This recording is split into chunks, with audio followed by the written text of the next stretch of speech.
Welcome to Matters Financial, Geopolitical from the Frontier, and I apologise for my absence. I've been on the road in London and all over the place, and dropping off the older daughters at university, driving all over the countryside, attended the FT Africa conference where I think I was the one dampening it because everyone was speaking about Africa rising, and I sort of put my hand up when I was on a panel and I said, actually, we're growing at the lowest rate of growth since 1991, which is a fact.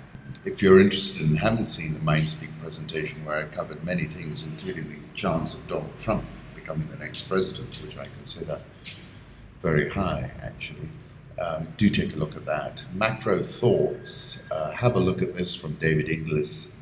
Australia 10-year bond yields up 25 basis points so far this week. And this goes back to an article I wrote on the 12th of September, where I quoted Hotel California mirrors on the ceiling, the pink champagne on ice. And she said, we are all just prisoners here of our own device. Last thing I remember, I was running for the door. I had to find the passage back to the place I was before. Relax, said the nightman. We are programmed to receive. You can check out anytime you like, but you can never leave. And essentially, I was arguing that we've reached the end of this party and that the adjustment could be quite severe. Holger tweeted, central bankers on QE highway worry about running out of road. Indeed, global government bond yields jump. The central bank governor in Poland, everybody would like to find a way out of large-scale QE because it's obvious that the economy can't function like this forever. And he's not wrong. He's saying it's like after a junkie gets hooked on various substances, he finds it hard to come clean. This can only happen gradually in fits and starts. On the 12th of September, I also said, what is clear is that we are at the fag end of this party. And I said, my second trade of the year, my first was to be long the yen from January, is to buy put options on 10-year bonds, because this is going to pop. And when it pops, the wizardry won't work anymore. And at that moment, there is going to be one heck of a move. And on that note, I go back to Kerouac. Nothing behind me, everything ahead of me, as is ever on the road. We drove 1,900 miles during our visit to the United Kingdom, up and down, north, south, east, west. A Trump victory would upset the verdict of history. The forces influencing the US presidential election favor Republican nominee Donald Trump to win the popular vote. But even proven prediction models face the most difficult election by far to predict accurately. This is history professor Alan Lichtman of American University in Washington, who has accurately predicted the popular result in presidential elections since the Republican President Ronald Reagan defeated the Democratic challenger Walter Mondale in 1984. Bloomberg says confusion over Trump appeal means market risk break Brexit-like shock. Minutes into last week's presidential debate, investors decided that Donald Trump, a candidate many of them fear, was being outshone by Hillary Clinton. He was. This, they figured, would help stem his momentum, and so they frantically bid up the value of the Mexican peso, a currency that has become an election barometer. The next day, the S&P 100 index jumped 0.6%. But the Trump candidacy is largely unaffected by policy debate skills. This is the point. And the failure to grasp that could lead markets into the kind of misstep and turmoil that the UK's vote to leave the European Union did, according to a number of market analysts. This is an unusual juncture, but we keep looking at it through the same kinds of lenses, said Tina Ford, Citigroup's London-based chief global political analyst. What if it's all wrong because society, technology, opinion polling methods, and everything else don't capture marginalized voters in the way they once might have? And I think that is the point. And that's why I said on the 19th of September, where will the world be in the event of President Trump? Who really knows or can predict that? 34.4% seems to be a trading buy. Aleppo, I'll put up a photograph of that and also refer you to this article by M.K. Badra Kumar. The Battle of Aleppo is the end of history in the Middle East, he says. Russia's possible victory in Syria will mark the end of Western hegemony over the Middle East, and historians are bound to single it out as the most defining foreign policy legacy of Obama's presidency, he says. On Monday, Obama fulfilled its week-old threat to suspend bilateral talks with Russia over the Syrian crisis. Are the dogs of war being unleashed? US spy planes are spotted ever more frequently in the eastern Mediterranean and the Black Sea over Russian bases, especially Tartus and Hameen in Syria. Russia has deployed an SA-23 Gladiator anti-missile and anti-aircraft system in Syria, the first ever such deployment outside Russia.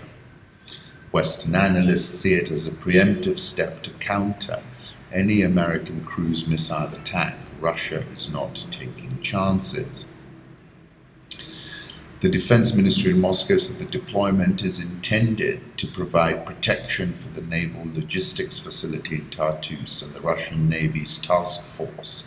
Moscow factors in that the US may use some rebel groups to ensure that Russian body bags are sent to Moscow, as threatened explicitly by the US State Department spokesman John Kirby last week. Passions are running high. There could be several dozen Western intelligence operatives trapped with the rebel groups in East Aleppo. This is one thing. Clearly, the turning point was reached when the US and Western allies undertook a fierce attack on the Syrian army base at Deir ez-Zor, lasting an hour and killing 62 government troops. The US explanation of that being an accident lost credibility, since within an hour of the airstrike, extremist groups of al-Qaeda followed up with ground attack as if acting in tandem.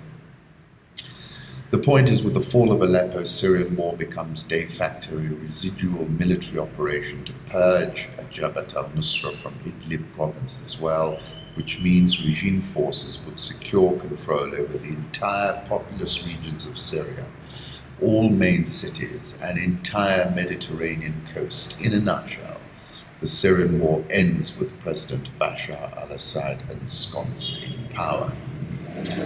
Saying that if Obama decides against the war option, three other reasons can also be attributed. One, Washington's equations with Ankara and Riyadh are hugely uncertain at the moment, and both regional allies are key partners in Syria. US-Turkish ties remain volatile, not only due to the attempted coup in July, but also because of the US's tie-up with the Kurds and growing Turkish suspicions regarding its intentions in Syria. Riyadh is mulling over the best way of drinking from the chalice of poison that the US Congress prepared for King Salman in the form of the Sue the Saudis for 9/11 bill. Recep Erdogan is unlikely to gamble another confrontation with Russia when Turkey's legitimate interests in Syria can be secured by working in tandem with Putin at the negotiating table. Saying, above all, Turks are realists and their excellent intelligence apparatus inside Aleppo would have reported back by now that the fall of the city is a fait accompli. I'm reading a book actually about the Middle East during the time of Christianity and Islam, and it's very interesting, talking about the sort of time when Aleppo was set up. It's one of the most ancient cities in the world. International markets, the US private sector grew rapidly in September, the non-manufacturing ISM posting its biggest month-on-month increase on record. Currency markets, the euro is just at 112, dollar index 96.22. Japanese yen, which has been moving dramatically, is now at 103.55. I think we go up to 105.50 on this move before the yen starts to strengthen again. Swissy 0.9753, the pound not getting much respite, notwithstanding some pretty strong data which has caught people off guard, but it's the political language of the hard Brexit which is causing the pound to trade lower, but I think it's a very big buy now at these levels, notwithstanding the fact that I broke my stop at 127.50. The Aussie 0.7599, India rupee 66.585, South Korean won 11.1172, the Real 322.04, Egyptian pound 887.94, the South African rand 1374.45. Dollar yen, have a look at this, breaking out of the downtrend. This is David Inglis. We're last at 103.56 trading.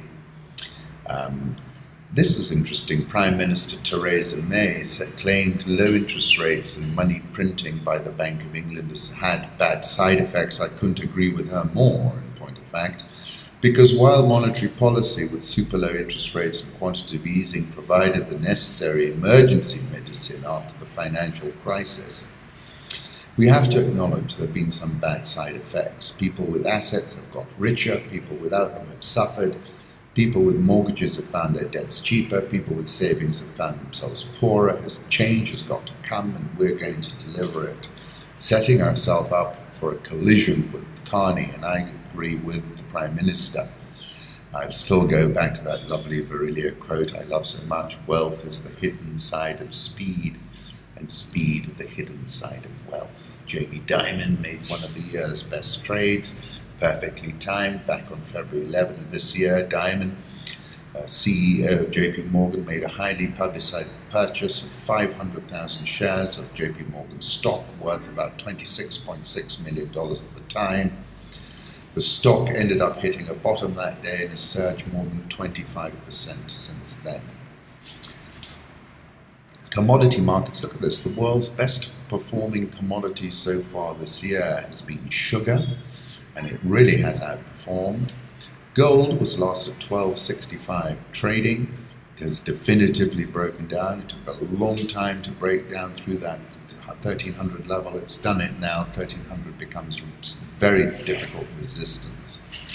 Oil, which has been on a romp higher, is just below $50 a barrel in New York, but we're nearing a topping out phase because we're right at range highs. We could see it go as high as 55, but definitely I think then you'll see the frackers return in full force and bring in a wall of supply.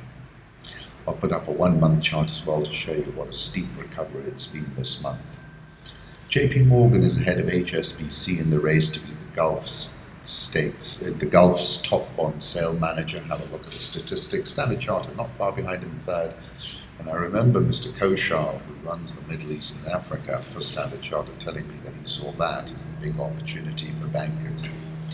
Let's move on to Africa. The Zambian opposition leader and his deputy have been arrested. National Development President Hakainde Hichilema and his deputy Geoffrey Mwamba were arrested on suspicion of sedition.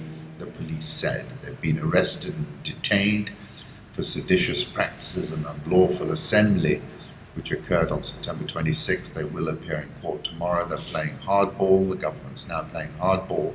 And it takes me back to those comments I made in 2015 when I was quoting Paul Virilio, who says the revolutionary contingent attains its ideal form not in the place of production, but in the street.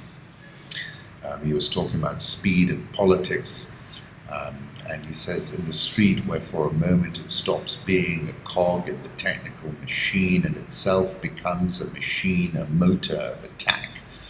In other words, a producer of speed. I was saying then, as we look around the world today, we can see a battle for the street, from the streets of Bujumbura to the streets of Baltimore.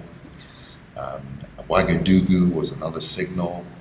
And I was talking about the threshold beyond which an incumbent cannot go, and I placed that threshold. I asked, was it 100 people dead? Was it 1,000? Was it 10,000? And I was saying, that there is a threshold beyond which the incumbent cannot go. Where that threshold lies will be discovered in the throes of the event.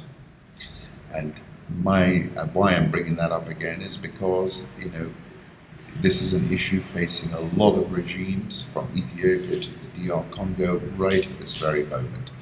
France moots DRC sanctions with elections delayed, seeking EU sanctions to press Congolese President Kabila to make way for delayed elections. The US imposed sanctions last month against 2 individuals, with the EU yet to act. Business confidence in South Africa fell to its lowest in 3 decades in September. That's extraordinary. Daily Maverick is saying we have to seize the moment and save South Africa before it's too late. I attended the FT conference. Minister Gordon, very delicate, but what an impossible position. South African oil share up 2.32% this year. Dollar Rand at 13.75 area. The challenge will be a lower gold price for them. Nigeria's economy is likely to shrink 1.3% in 2016. This is the National Bureau of Statistics on Wednesday. The NBS had predicted the Nigerian economy to grow 3.8% in 2016, but low oil prices have hammered the OPEC members' government income and Naira.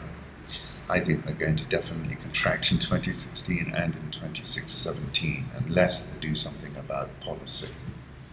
Nigerian oil shares down 2.21% this year. The Ghana Stock Exchange Composite Index is down 11.09% in 2016. But if you read that IMF report, they're quite optimistic about 2017 in Ghana, as am I. Bankers lobby on the defensive over illegal charges, accusations. The Kenya Bankers Association said that the charges that borrowers are complaining about have been enforced, and some may not have known about them due to a lack of customer awareness. The KBA represents 45 banks and claims its members have complied with the new law. The challenge for the KBA is that representing 45 banks means you're herding cats in many ways, and I think that has let them down in their ability to align their members and put their members' case forward. Compare it with someone like Saharan, where Bob is the only one representing himself, as it were, and he doesn't have to worry about trying to align all these different banks. Kenya shilling holding steady 101.255, but a lot of predictions of a sharp fall because of the election season. Historically, the shilling has fallen. Nairobi oil share down 5.46% so far this year. Foreign held shares at the NSE shoot up to an all-time high. Percentage of the free float at the NSE held up by foreign investors rose to an all-time high of 37.2% by mid this year, raising the risk that a mass share sell-off would have a negative spin-off on the forex market and the economy. Foreign investors hold 335 billion out of 900 billion shillings worth of free float shares at the NSE. Total market capitalization is 1.99 trillion. The NSE 20 is down 18.71% this year, but has staged a little bit of a recovery of late. And I'll leave it there for today. And I thank you for returning to listen to my podcast. Quite a few people said to me, actually, at the FT conference, Ali Khan, you don't know, but we listened to it. And I was quite pleased with that, because sometimes you think it must be an echo chamber, no one's listening, and I'm just talking to myself. But I was glad to find out I wasn't. And if you do watch it and you've got questions, always come over Twitter. That's very easy, or over the email. I'm pretty easy to find. Once again, thank you.